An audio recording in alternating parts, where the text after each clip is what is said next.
Hi friends, எல்லாம் நல்லா இருக்கிறீங்களா? ஓம் ஸ்ரீ சாய்ராம். ஓம் ஸ்ரீ சாய்ராம். ஓம் ஸ்ரீ சாய்ராம். நம் சாயன்பர்கள் அனைவருக்கும் வணக்கம். நம்ம சேனலில் இப்போ தான் நீங்கள் ஃபஸ்ட் டைம் வீடியோ பார்க்குறவங்களா இருந்தீங்கன்னா சப்ஸ்கிரைப் பண்ணிடுங்க. சப்ஸ்கிரைப் பண்ணிட்டு பெல் பட்டனை கிளிக் பண்ணி ஆளுங்கிற ஆப்ஷன் கொடுத்துருங்க.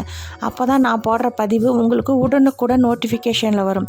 அப்படி நோட்டிஃபிகேஷனில் வந்த உடனே அந்த பதிவை பார்த்து அதனோட முழு பலனையும் பயனையும் நீங்கள் அடையணும். அதுதான் என்னோட விருப்பம். சாயப்பாவின் அன்பு கட்டளை. ஓகே ஃப்ரெண்ட்ஸ், இன்று பிறந்திருக்கும் அனைத்து மழலை செல்வங்களும் 100 ஆண்டுகள் வாழ வேண்டும் என்றும் சாயப்பாவின் பரிபூர்ண அருளும் ஆசீர்வாதமும் கிடைக்கும் என்றும் இன்று திருமண நாள் கொண்டாடும் அனைத்து திருமண தம்பதிகளுக்கும் சாயப்பாவின் பரிபூர்ண அருளும் ஆசீர்வாதமும் கிடைக்கும் என்றும் இன்று பிறந்த நாள் கொண்டாடும் குழந்தைகள் முதல் பெரியவர்கள் வரை அனைவருக்கும் சாயப்பாவின் பரிபூர்ண அருளும் ஆசீர்வாதமும் கிடைக்கும் என்றும் உங்களுக்கு என்னுடைய இனிய திருமண நாள் நல்வாழ்த்துக்களையும் இனிய பிறந்த நாள் நல்வாழ்த்துக்களையும் தெரிவிச்சுக்கிறேன். இன்றைக்கி நீங்கள் எவ்வளோ சந்தோஷமாக இருக்கிறீங்களோ அதே போல் தான் என்றென்றும் இருக்கணும், இனி இருப்பீங்க. சாயப்பா உங்களை அப்படி தான் வச்சுருப்பாரு. அதுக்கு நீங்கள் என்ன பண்ணணும் அப்படின்னு பார்த்தீங்கன்னா, சாயப்பா அடுத்த பர்த்டேக்குள்ளே, அடுத்த நியூ இயர்க்குள்ளே, அடுத்த திருமண நாளுக்குள்ளே நான் புது வீடு கட்டணும், புது வீடு வாங்கணும், கார் வாங்கணும், இது போல் அற்புதங்களை எனக்கு நிகழ்த்தி கொடுங்க சாயப்பா. என் மகன் மகளுக்கு திருமண வயது மிகவும் அதிகமாகி கொண்டே போகுது. திருமணம் தள்ளிக்கிட்டே போகுது. நல்ல வரனையும் நல்ல வாழ்க்கையும் அமைத்து கொடுங்க சாயப்பா. எனக்கு திருமணமாகி பல வருடங்கள் ஆயிடுச்சு. எனக்கு குழந்தை பாக்கியம் இல்லை. எனக்கு குழந்தை பாக்கியத்தை கொடுங்க சாயப்பா. என் குடும்பம் தலைக்கணும், வாரிசை கொடுங்க. அதே போல் எனக்கு அரசாங்க உத்தியோகம் வேணும். பேங்க்கில் இருக்கிற நகையை திருப்பணும் அப்படின்னு சொல்கிறாங்க. அதே போல் பேங்க்கில் எக்ஸாம் எழுதிக்கிறாங்களாம். அவங்களுக்கு பேங்க் எக்ஸாமில் நல்லபடியாக தேர்ச்சி பெற்று பேங்க் வேலை வேணும் அப்படின்னு சொல்லியிருக்காங்க. நிறைய பேர் குரூப் 4, குரூப் 2, அப்படி எஸ்ஐ, இது போல் போலீஸ் வேலை, இது போல் எல்லா வேலைக்கும் எழுதியிருக்காங்களா. நிறைய பேர் அதில் பாஸ் பண்ணிட்டாங்களாம். அவங்களுக்கு லெட்டர் வரணும், நேம் வரணும், ஃபோன் தான் வரணும்னு சொல்கிறாங்க. இவங்கள் அனைவருக்கும் மிக விரைவில் பணி கிடைக்க நீங்கள் அருள் புரியணும். ஒரு சாயன்பர் வீடு வச்சுருக்காங்களாம். அவங்க வீடு விற்கணும் அப்படின்றாங்க. அவங்க வீடு விற்று கொடுத்தா கடன்காரங்கள் மிக விரைவில் அவங்களுக்கு அந்த கடனை எல்லாம் அடைத்து விடுவாங்களாம். வீடு விற்கவே மாட்டேங்குதுன்னு அவங்க ரொம்ப ஃபீல் பண்ணிட்டுருக்காங்க. டெய்லி அழுது சாகிறாங்க. அதனால் அவங்களுக்கு மிக விரைவில் வீடு விற்று கொடுப்பதற்கு நீங்கள் தான் வழி பண்ணி கொடுக்கணும். அதே போல் பேங்க்கில் லோன் போட்டிருக்காங்களாம். அந்த லோன் வந்தால் அவங்க மிக விரைவில் வீடு கட்டி பாதியிலே நிற்கிற அந்த வீடு கட்டி முடித்து வாடகை வீட்டில் இருக்கும் அவர் சொந்த வீட்டுக்கு குடி வந்துடுவேன் அப்படின்னு சொல்கிறாங்க.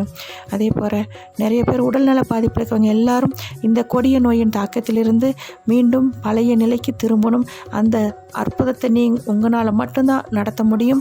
அதை மிக விரைவில் நிகழ்த்துங்க. இது உங்களால் மட்டுமே முடியும். இனி அனைத்தும் வெற்றியே. இன்றைக்கி நம்ம பார்க்க போகிற பதிவு ரொம்ப முக்கியமான பதிவு. நம்ம வீட்டில் எவ்வளவு சந்தோஷமாக இருப்போம். இன்றைக்கி ஃபுல்லாக சண்டையே போடக்கூடாதுன்னு நினச்சிட்ருப்போம். ஆனால் நினச்சி ஒரு 5 நிமிடம் கூட ஆகியிருக்காது, உடனே சண்டை வந்துடும். அதே போல் டெய்லியுமே இப்போ லேடிஸாக இருக்கட்டும், ஜென்ஸாக இருக்கட்டும், இப்போ நம்ம வெளில போயிட்டு வருவோம், இல்லை ஒர்க் முடிச்சுட்டு வருவோம், இல்லை நம்ம ஆஃபீஸ் போயிட்டு வருவோம், இல்லை பெரிய கடையில் வேலை செஞ்சுட்டு வரலாம். எப்படி எந்த சூழ்நிலேருந்து வீட்டில் வரலாம். நம்ம அங்கேயே ஒர்க் பண்ணும்போது நினச்சிக்குவோம், இன்றைக்கி சண்டையே போடக்கூடாது, இன்றைக்கி வீட்டில் போய் குழந்தைங்க மனைவி மக்களோட சந்தோஷமாக இருக்கணும்னு நினச்சிட்டு வருவோம். வீட்டில் வந்து பார்த்தா வீட்டுக்குள்ளார வருவோம். உள்ளே வந்த உடனே ஏதோ ஒரு காரணத்தில் உடனே சண்டை வந்துடும். அந்த எதிர்மறை எண்ணங்கள், அந்த தீய சக்தி, நம்ம எதிரிகள் நமக்கு தெரியாத ஏதோ ஒரு பில்லி சூனியம் ஏவல் இது போல் எல்லாம் நமக்கு தெரியாமல் நடந்திருக்கும். அதுபோல் இதெல்லாம் நம்மளை விட்டு ஒழிக்கணும்னா அந்த மாதிரி செய்கிற நாட்கள் எதுன்னு பார்த்தீங்கன்னா ஞாயிற்றுக்கிழமை. இந்த ஞாயிற்றுக்கிழமையில் நான் சொல்கிற இந்த 5 பொருளை மட்டும் வைத்து எரிச்சிருங்க. என்ன பொருள் அப்படின்னு பார்த்தீங்கன்னா, ஃபஸ்ட் ஒரு வெள்ளை பேப்பர் எடுத்துக்கோங்க. வெள்ளை பேப்பர் எடுத்து கண்டிப்பாக உங்களுக்கு யாராவது ஒருத்தர் கெட்ட எண்ணத்தை நினச்சிட்டு இருப்பாங்க, இவங்க கெட்ட சக்தி நம்மளை செஞ்சுருப்பாங்க, ஒரு எதிரி போல் இருக்கிறவங்க பேரை இதை எழுதிக்கோங்க. ரெட் கலர் பென் எடுத்துக்கோங்க. ரெட் கலர் பென் எடுத்து அவங்க நேமெல்லாம் எழுதிருங்க. அதில் நேமை எழுதிட்டு எத்தனை பேர் உங்களுக்கு பிடிக்காதுன்னு இருக்காங்களோ அவங்க நேமெல்லாம் அதில் எழுதிருங்க. எழுதிட்டு அதில் முதல்ல வைக்க போகிற பொருள் என்ன அப்படின்னு பார்த்தீங்கன்னா, நம்ம வீடு கூட்டுறோம் இல்லைங்களா, துடப்பம், விளக்கமாறு. அந்த விளக்கமாத்தில் 3 பீஸ் குட்டி குட்டியாக அப்படியே நாம் குட்டி குட்டியாக எடுத்து கட் பண்ணி அந்த பேப்பரில் முதல்ல வச்சுருங்க. 3 வீடு கூட்டுற தொடப்பத்தோட அதில் 3 இறக்கு பிச்சு வச்சுருங்க. அப்புறம் கடுகு கொஞ்சமாக வச்சுருங்க, ஒரு ஸ்பூன் கடுகு வச்சுருங்க. 3 காய்ந்த மிளகாய், கோம்பு இருக்கணும், கீழே முனையும் உடஞ்சிருக்கக்கூடாது, 2 பக்கமும் உடையாமல் ஷார்ப்பாக இருக்கணும். 3 காய்ந்த மிளகாய் அதில் வச்சுருங்க. வைத்த பிறகு கல் உப்பு, ரொம்ப ரொம்ப முக்கியமானது கல் உப்பு. இது உங்களுக்கு அவ்வளவு தீய சக்தி இருந்தாலும் சரி, இந்த வீடு கூட்டும் தொடப்பமும் கல்லுப்பும் கடுகுக்கு அவ்வளவு பவர்ஃபுல். உங்களை எதிரியை அழிக்கும் சக்தி மிளகாய்க்கு இருக்குது. இதை விட பவர்ஃபுல் கற்பூரம். இதை வச்சுருங்க. கற்பூரம் ஒரு 3 வில்ல கற்பூரம் வச்சுருங்க. இது 5ம் வைத்து நீங்கள் அந்த பேப்பரை கையில் எடுத்துக்கோங்க.